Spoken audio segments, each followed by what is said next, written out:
오늘 아침에 우리에게 주실 하나님의 말씀은 누가복음 19장 1절로 10절 말씀입니다. 신약성경 128페이지 누가복음 19장 1절로 10절, 저와 여러분 한 절씩 교독하시고 마지막 절 다 함께 읽겠습니다. 예수께서 여리고로 들어가 지나가시더라. 그가 예수께서 또 한 사람인가 하여 보고자 하되 키가 작고 사람이 많아 할 수 없어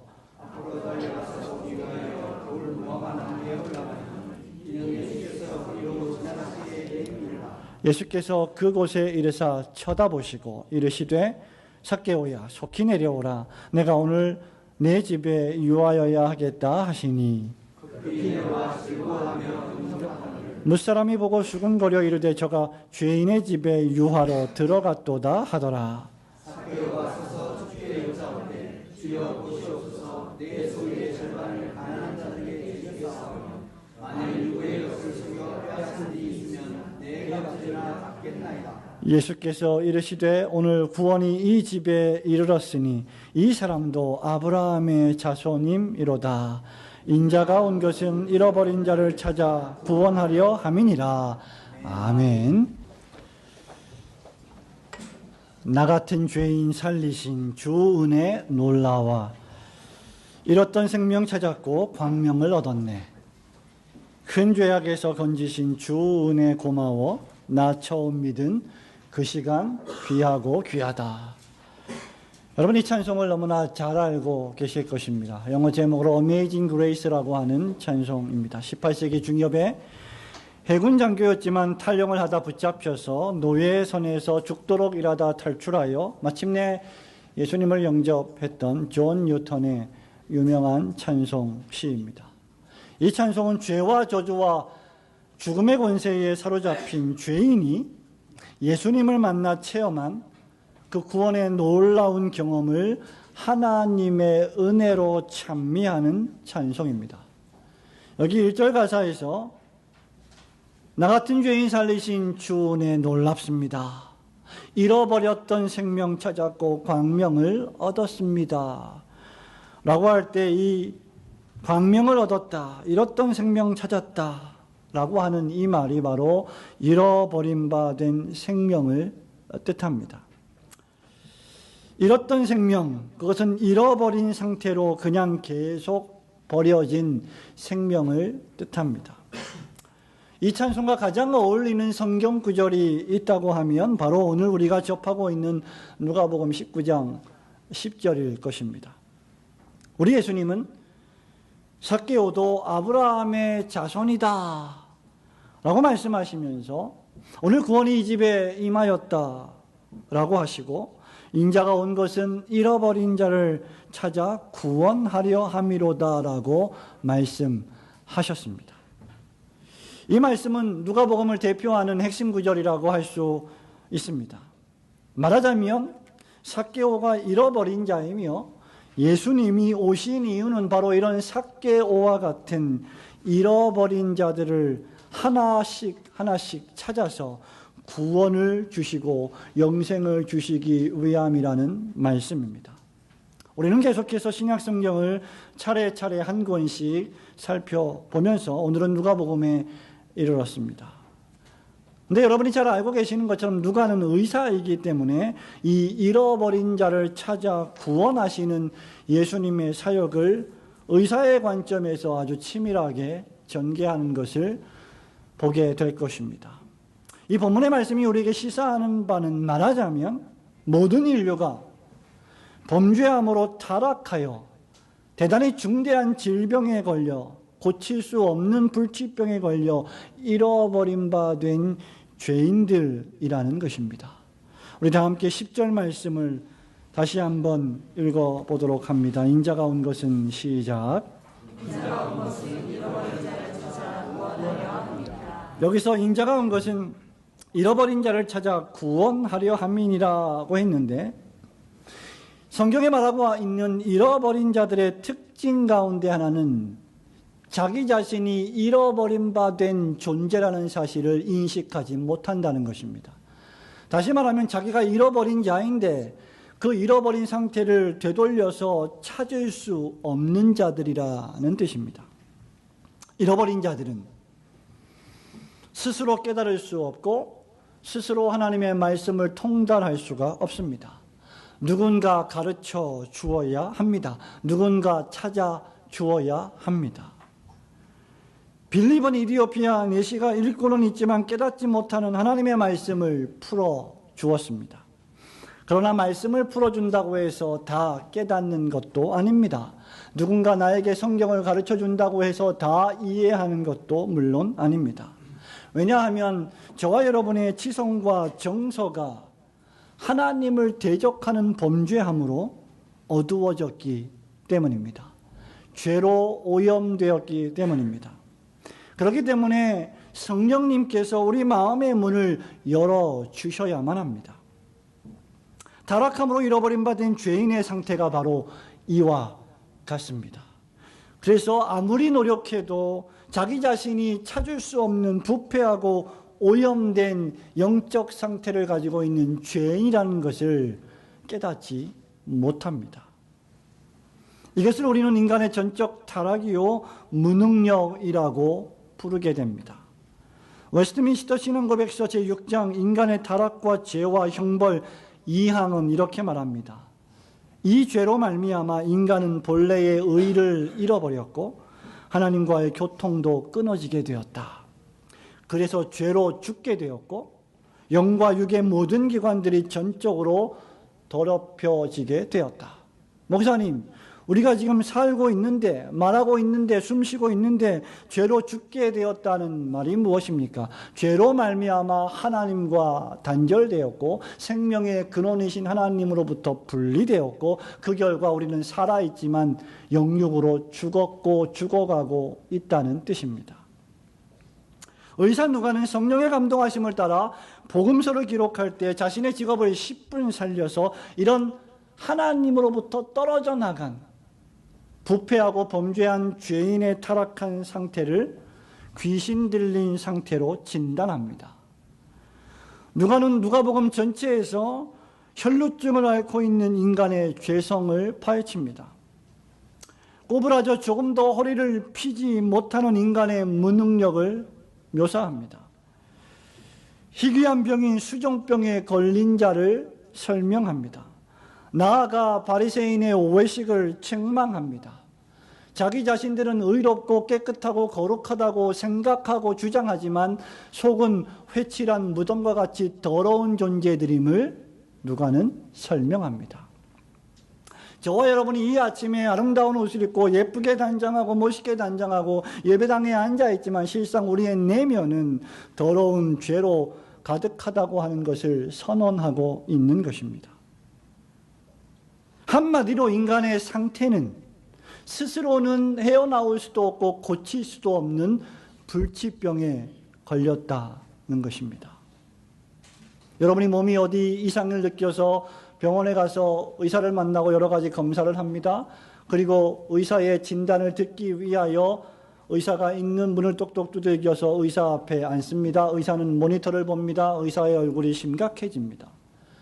그러면 당연히 저와 여러분들은 그 병실 앞에서 대단히 심각한 느낌을 감지하면서 나에게 무슨 문제가 있구나라고 생각하게 될 것입니다. 급기야 의사가 입을 엽니다. 당신은 암입니다. 라고 말한다면 그제서야 나의 상태가 얼마나 심각하다는 것을 피부로 느끼게 되는 것입니다. 지금 누가가 하고 있는 것이 바로 그것입니다. 누가는 그래서 끊임없이 누가복음 1장부터 마지막 장까지 인간이라는 존재가 병든 존재, 죽음에 이르는 치명적인 병든 존재임을 계속해서 우리에게 소개하고 깨닫게 하고 있는 것입니다. 그리고 이 모든 것을 잃어버린 바 된 인간의 상태라고 선언하고 있습니다.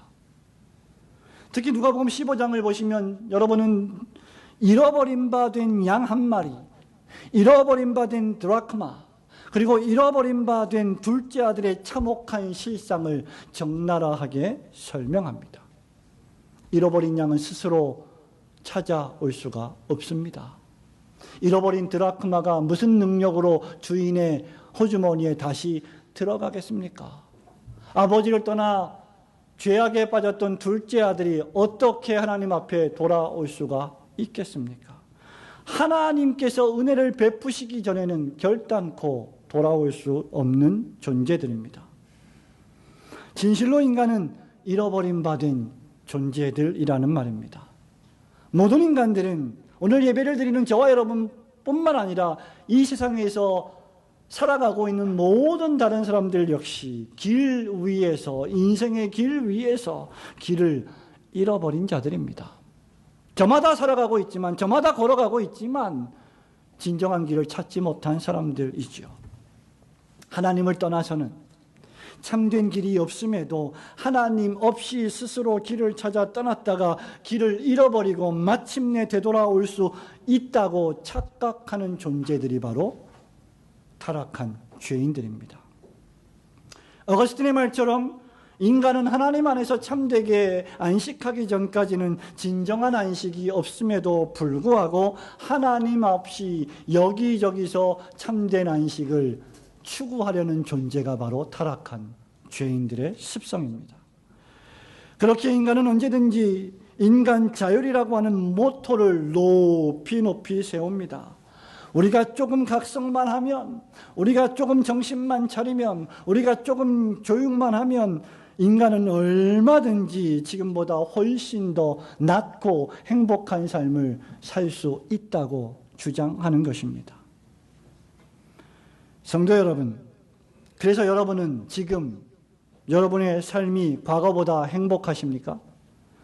저는 지금 여러분에게 물질적인 행복을 말하고 있는 것이 아닙니다. 환경에 따라 좌우되는 행복을 말하는 것이 아닙니다. 지금 도둑질과 시기와 살인과 전쟁이 우리가 살고 있는 세상에서 멈추어졌습니까? 인간은 지난 2000년 동안 사기와 살인과 전쟁이 끊임없는 세상에서 살고 있습니다. 난리와 난리, 소문과 소문, 살인과 전쟁은 계속되고 있습니다. 바로 인간이 누릴 수 있는 진정한 행복이 있느냐는 것입니다.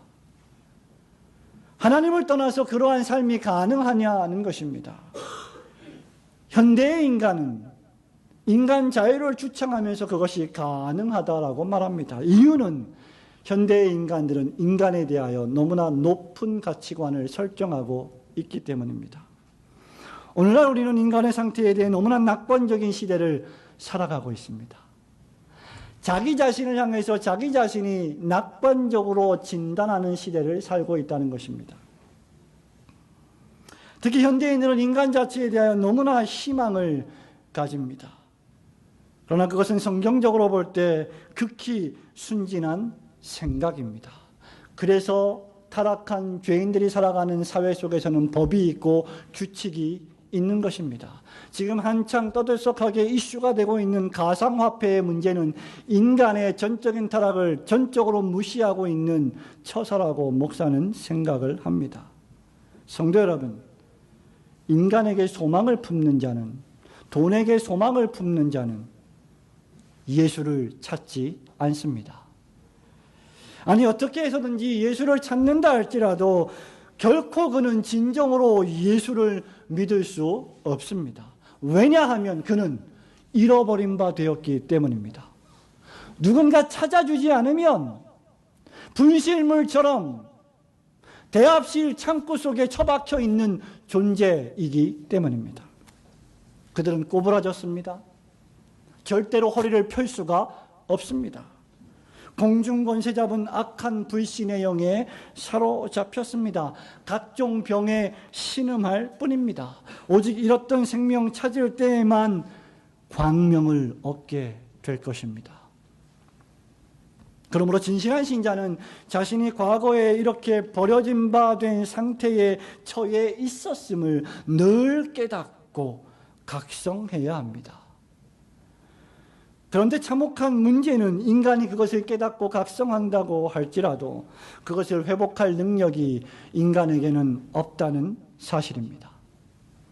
타락한 인간에게 자신이 죄인이라는 것을 깨닫고 각성하며 자기 자신이 자기를 바라볼 때 내가 문제가 있구나. 그래서 자기 자신을 점검하는 것만으로는 결코 충분하지 않습니다. 자신이 병에 걸렸음을 깨달았다 할지라도 끊임없이 그 병을 고치고 치료와 돌봄이라고 하는 회복의 과정을 거쳐야 합니다. 만약에 저와 여러분이 치명적인 암에 걸렸는데 나는 괜찮아 나는 잘 살 수 있을 거야 라고 생각한다면 그 사람은 문제가 있다고 우리가 말하지 않겠습니까? 지금 당장 여러분은 가장 최고의 의사를 찾아가서 그에게 진료를 받고 상담을 받고 수술 날짜를 받고 수술을 하고 그 암덩어리를 떼어내고 회복의 과정을 거치지 않겠습니까? 그런데 그렇게 자신을 진단하고 점검하고 치료할 능력이 자신에게는 없는 것입니다. 그러나 감사하게도 존 뉴턴이 노래를 불렀던 것처럼 우리 역시 그와 함께 Amazing Grace를 노래할 수 있습니다. 바로 인자 되신 예수 그리스도께서 잃어버린 자를 찾으러 오셨기 때문입니다. 5절과 6절 말씀을 함께 읽기를 소원합니다. 예수께서 그곳에 이르사 시작. 예수께서 그곳에 이르사 삭개오야 급히 내려오라. 내가 오늘 네 집에 유하여야 하겠다 하시니 급히 내려와 즐거워하며 영접하거늘. 9절과 10절도 함께 읽습니다. 시작. 예수께서 이르시되 오늘 구원이 이 집에 이르렀으니 이 사람도 아브라함의 자손이미로다. 인자가 온 것은 잃어버린 자를 찾아 구원하려 함이니라. 아멘.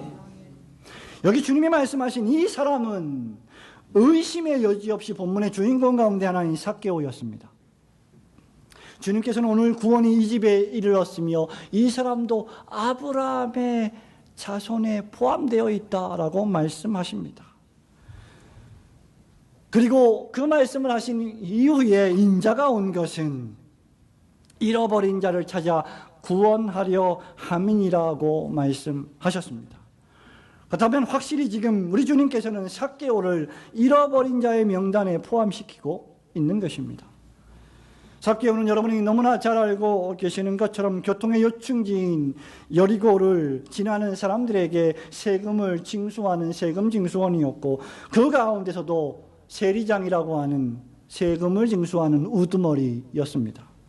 당연히 부자일 수밖에 없었고 법을 지키든 법을 지키지 않든 어떤 방식을 거쳐서라도 많은 돈을 착복했던 인물임은 분명합니다.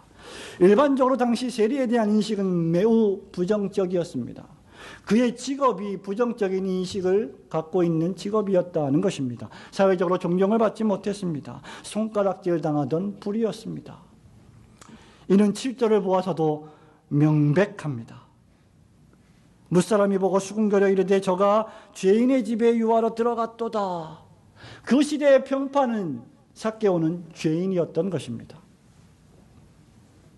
그럼에도 불구하고 평소 예수님에 대하여 소문을 들었던 삭개오가 예수님이 여리고로 지나가신다는 소식을 듣고 예수님을 보기 위해 달려갔습니다. 그런데 문제는 삭개오가 키가 너무 작았어요. 그래서 사람들이 많이 이미 예수님의 소문을 듣고 평판을 듣고 명성을 듣고 그분을 만나기 위하여 수많은 사람들이 찾아와서 운집하고 있었기 때문에 삭개오는 예수님을 볼 수가 없었습니다. 키가 너무 작아 보이지 않자 돌무화과 나무 위에 올라갔습니다. 예수님을 보고 싶었습니다. 그런데 바로 그때 예수께서 삭개오를 쳐다보십니다. 그리고 속히 내려오라고 명령하십니다. 내가 오늘 너의 집에 유하여야 하겠다라고 동의를 구하지 않고 명령하시며 초청하십니다. 그 결과 삭개오는 급히 내려왔고 본문의 말씀에 보면 예수님을 기쁘게 영접했다고 했습니다. 영접이란 것이 무엇입니까? 얼싸안고 환영하며 모시고 들어가서 상석에 앉히고 물을 떠와서 손을 씻게 하고 맛있는 음식을 접대하는 것이 영접입니다. 이것이 9절과 10절 말씀을 하기 위한 배경입니다. 성도 여러분, 이 말씀이 무엇을 의미합니까? 고칠 수 없는 앙덩어리와 같은 불치병에 걸린 인류, 죄 가운데 빠져 잃어버림 받은 죄인을 구원하시러 오신 유일한 의사로서의 예수님을 지금 누가는 소개하고 있는 것입니다. 그래서 누가는 이분을 인자라고 부르는 것이죠. 인자는 사람의 아들입니다. 사람의 아들로 오신 하나님의 아들 예수 그리스도이십니다. 하나님이시자 사람이신 분이십니다. 신성과 인성을 가지신 분이십니다. 그것이 혼합되지 않고 완전하고 완벽하게 연합되어 있으신 분이십니다. 사람으로 오신 하나님의 아들 예수님은 귀신 들린 자를 내어 쫓으시고 그 귀신을 쫓으시고 그 사람들을 온전케 하셨습니다. 중풍병을 고치셨고 혈루병을 고치셨고 평생 허리가 꼬부러져 한 번도 펼 수가 없는 사람을 말씀으로 펴게 해 주셨습니다. 안진뱅이를 일으켜 세우셨습니다. 수많은 각색병에 힘들어 신음하는 병자들을 고치셨습니다. 급기야 예수님은 죄에 빠져 죽어가는 자들을 위하여 고난을 받으셨고 자기 생명을 아끼지 않고 십자가에서 내어 주셨습니다. 죄는 모든 인류를 감염시켰고 따라서 인류 가운데 그 어떤 사람도 이 죄를 치료할 수가 없습니다. 그렇기에 죄 없으신 사람으로 오신 하나님의 아들 예수 그리스도, 오염되지 않으신 부패하지 않으신 인류를 대표하는 둘째 아담으로 오신 사람이 필요했던 것입니다. 창세전에 하나님께서 우리를 예정하시고 택하시고 그 아들 예수 그리스도 안에서 아들의 기업을 생명으로 주시기 위하여 성부와 성자와 성령께서 구속을 적용하시려는 협약을 하시고 그것을 역사 속에서 은혜 언약으로 구현해 주셨습니다. 그 언약에 따라 갈라디아서 4장 4절에 보면 하나님이 그 아들을 여자에게서 나게 하신 것입니다. 바로 저와 여러분을 치료하기 위해서 말입니다. 예수 그리스도는 그래서 그 죄를 위하여 희생 제사를 드리실 제사장이셨으며 동시에 그 죄를 다 짊어질 화목 제물이셨습니다. 그분이 바로 인자로 오신 예수 그리스도이십니다. 예수께서는 자기 생명을 주심으로 죄라고 하는 불치병을 치료해 주신 것입니다. 예수님은 자기 생명을 우리에게 이식시켜 주신 것입니다. 여러분이 얼마나 잘 느끼고 있든지 조금은 덜 느끼고 있든지 관계없이 예수님의 생명을 이식받은 신자라고 한다면 그 생명이 살아 움직일 것입니다. 그리고 예수님은 바로 이 일을 위하여 이 세상에 오셔서 여러분을 여러 가지 방식으로 하나하나 찾으시고 마치 숙련된 집도 의사처럼 날카로운 메스로 여러분의 영혼을 갈라서 죄를 제거하시고 뿐만 아니라 생명을 수여하셔서 치료하시는 사역을 하신 것입니다. 우리는 종종 환자들의 병은 잘 고치면서 정작 자기 자신의 병은 고치지 못해 죽는 의사들을 보게 됩니다. 뿐만 아니라 의사가 모든 질병을 다 고칠 수 있는 것도 물론 아닙니다. 그러나 이 의사, 주 예수 그리스도, 이분은 다르십니다. 이분은 하나님의 아들이십니다. 이 의사는 십자가에서 자신의 생명을 내어주심으로 우리에게 십자가의 생명을 이식시켜 주신 진정한 의사이시기 때문입니다. 이 의사를 만나지 않고서는 우리는 살아도 사는 게 아닙니다. 저와 여러분은 왜 매주일마다 예배당을 찾아 나오십니까? 바로 이 의사를 만났기 때문입니다. 아니, 이 의사께서 우리를 만나주시지 않는다면 우리는 살아있어도 죽은 자와 방불합니다. 삭개오가 아무리 예수님을 만나고 싶어 돌무화과 나무에 올라가서 까치발을 들고 선다 할지라도 예수께서 삭개오를 쳐다보시지 않았다면 삭개오에게는 구원이 임할 수가 없습니다. 그래서 우리는 모두가 다 병든 자라는 것입니다. 우리가 지금 그래도 이 정도 사람답게 사는 것은 날 찾아오셔서 내 죄를 사죄하시고 나를 치료해 주신 예수 그리스도 덕분이신 줄 믿으시기를 축원합니다. 우리 주님은 누가복음 5장 31절에서 얘들아 건강한 자에게는 의사가 쓸데없다. 병든 자에게라야 쓸데가 있지 않느냐. 내가 의인을 부르러 온 것이 아니라 죄인을 불러 회개시키러 왔노라고 말씀하십니다. 그래서 바리새인과 세리가 기도할 때 누가 의롭다 함을 받고 돌아갔습니까? 바로 주님 나는 죄인입니다. 나를 불쌍히 여겨주세요라고 기도했던 세리가 도리어 의롭다 함을 받았던 것을 여러분은 아실 것입니다. 생각해 보십시오. 삭개오가 예수님을 보러 왔는데 키가 작아 돌무화과 나무 위에 올라갔는데 예수께서 그것에 이르러 삭개오를 만나 주시지 않았다면 삭개오는 구원을 받을 수도 인생의 불치병을 치유받을 수도 없었을 것입니다. 그러나 하나님께 감사하십시오. 예수께서 삭개오를 쳐다보셨습니다. 저와 여러분이 교회를 왔는데 아무도 여러분을 쳐다보지 않는다면 즐겁겠습니까? 하물며 예수님이 여러분을 쳐다보지 않는다면 그것이 얼마나 우리에게 비극이겠습니까? 그러나 우리 예수님은 쳐다보시는 분이십니다. 무리를 보고 민망히 여기시는 분이십니다. 불쌍히 여기시는 분이십니다. 사랑하시는 분이십니다. 얘야, 너의 그 모든 문제들, 그 모든 인생의 질고들, 그 모든 어려운 환경들 내가 다 알고 있다. 내가 겪었다. 내 몸의 상처를 보아라. 나를 보아라. 예수께서 삭개오에게 말씀을 걸어 주셨습니다. 삭개오에게 명령하셨습니다. 삭개오에게 나를 집에 초청하라고 초청하셨습니다.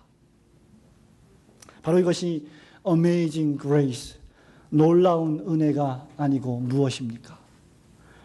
나조차 내가 죄인인 줄 모르고 천방지축 살았던 날 찾아오신 하나님의 은혜가 아니고 무엇입니까? 이 세상에 나 하나만 최고라고 생각하며 살았던 자고한 죄인 중에 괴수였던 날 찾아오신 하나님의 은혜입니다. 그래서 우리는 지금 이 순간 존 뉴턴과 함께 큰 죄악에서 건지신 주님의 은혜 고맙습니다. 나 처음 믿었던 그 시간 너무나 귀하고 귀합니다 라고 노래할 수 있는 것입니다. 날 찾아오셔서 나의 죄를 제거하시고 나를 구원하신 하나님의 은혜는 뉴턴처럼 우리에게 노래하게 합니다. 하나님의 은혜는 우리로 하여금 기뻐하게 합니다. 삭개오처럼 기뻐하며 예수님을 영접하게 합니다.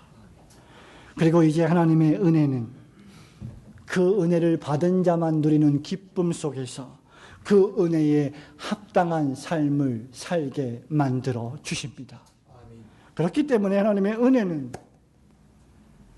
우리를 구원하는 것이고 우리가 하나님의 은혜로 구원을 얻은 자는 마땅히 회개에 합당한 열매를 맺어야 합니다. 8절 말씀을 다시 한번 보겠습니다. 삭개오가 서서 시작. 삭개오가 서서 주의 저에 주여 오시옵소서 내 소유의 절반을 가난한 자들에게 주겠사오며 만일 후에 것을 주여 빼앗은 일이 있으면 내가 저리자 갚겠나이다. 아멘. 예수님이 찾아주신 삭개오, 예수님이 만나주신 삭개오, 예수님이 말을 걸어주시고 친구가 되어주시고 그 마음속에 들어간 삭개오는 속히 내려오라. 그 음성 앞에 순종할 수밖에 없었습니다. 왜냐하면 그의 마음속에 이미 잃어버린 자를 찾아 구원하여 주시는 주님의 놀라운 역사하심이 작용했기 때문입니다. 그 결과 그는 신속히 내려왔습니다.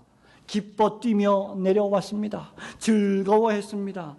즐거움과 기쁨으로 충만하여 예수님을 영접하고 예수님의 손을 붙잡고 자기 집으로 모셨습니다.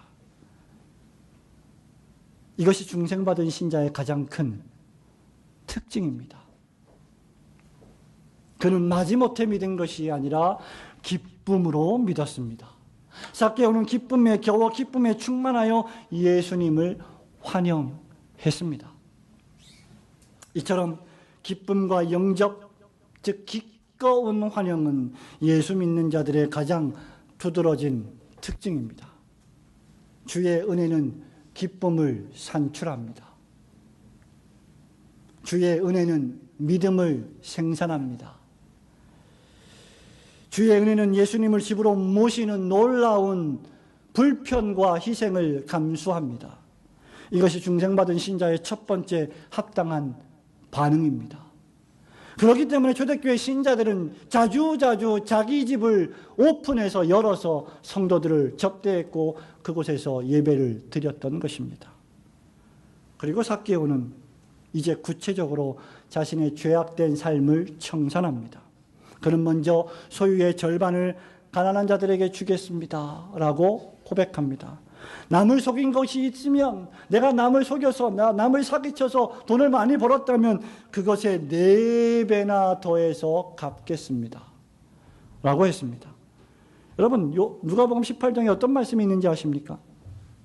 부자는 천국에 들어가는 것이 낙타가 바늘길을 통과하는 것보다 어렵다라는 말씀을 우리 주님이 하십니다. 그렇기 때문에 지금 삭개오는 자신의 재산을 팔아서 가난한 자들에게 나누어 줌으로 돈의 노예가 아닌 하나님의 종이 되는 길을 택하겠다고 선언한 것입니다. 당시의 문화는 잘못된 거짓말과 사기로 번 돈을 갚으려면 보통 원금의 10%에서 20%를 더해서 갚는 것이 율법적 요구입니다. 그런데 삭개오는 얼마나 갚겠다고요?